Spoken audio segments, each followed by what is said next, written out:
হাম ও উপসর্গে ময়মনসিংহ, সিলেটে আজও প্রাণ গেছে দুই শিশুর। হাসপাতালগুলোতে ভাসছে রোগীদের ভিড়। হাম পরিস্থিতির আরো খবর জানাতে শরীয়তপুর থেকে আমাদের সাথে যুক্ত হচ্ছেন সহকর্মী নুরুল আমিন রবিন। রবিন, নতুন করে হামের প্রকোপ ফের বেড়েছে। আপনি যে হাসপাতালে রয়েছেন সেখানে কি অবস্থা? নতুন কোনো রোগী শনাক্ত হয়েছে কিনা?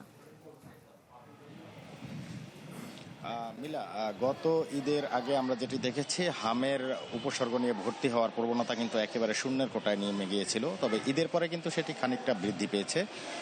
গতকাল 3 তারিখেও শরীয়তপুর সদর হাসপাতালে হামের উপসর্গ নিয়ে 3 জন রোগী ভর্তি হয়েছে। এর আগেও 2 তারিখেও 3 জন ভর্তি হয়েছে এবং আজ স্বাস্থ্য বিভাগ থেকে প্রাপ্ত তথ্য অনুযায়ী গত 24 ঘন্টায় নতুন করে আরও 2 জন হামের রোগী শনাক্ত হয়েছে এবং এ নিয়ে শরীয়তপুরে মোট 352 জন হাম উপসর্গ নিয়ে হাসপাতালে এসেছেন, যার মধ্যে 251 জন হাসপাতালে চিকিৎসা নিয়েছেন এবং যার মধ্যে 241 জন এরই মধ্যে সুস্থ হয়ে বাড়ি ফিরেছেন। এবং এই মুহূর্তে শরীয়তপুর জেলা সদর, আমি যে হাসপাতালটিতে এই মুহূর্তে রয়েছি, 250 শয্যার হাসপাতালে 9 জন চিকিৎসাধীন অবস্থায় রয়েছে। এবং শরীয়তপুরে কিন্তু এই হামের উপসর্গ এবং হাম রোগে আক্রান্ত যে সকল শিশুরা ভর্তি হয়েছে তার মধ্যে এ পর্যন্ত 3 জন শিশু মারা গিয়েছে।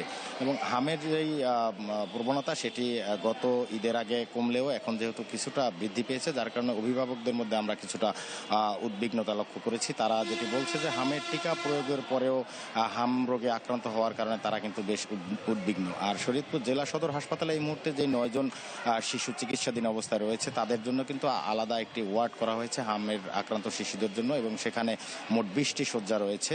এছাড়া উপজেলা পর্যায়ে যে হাসপাতালগুলি রয়েছে সেখানে যে সকল রোগীরা যাচ্ছে তাদেরকে কিন্তু এই হাসপাতালে রেফার করা হচ্ছে।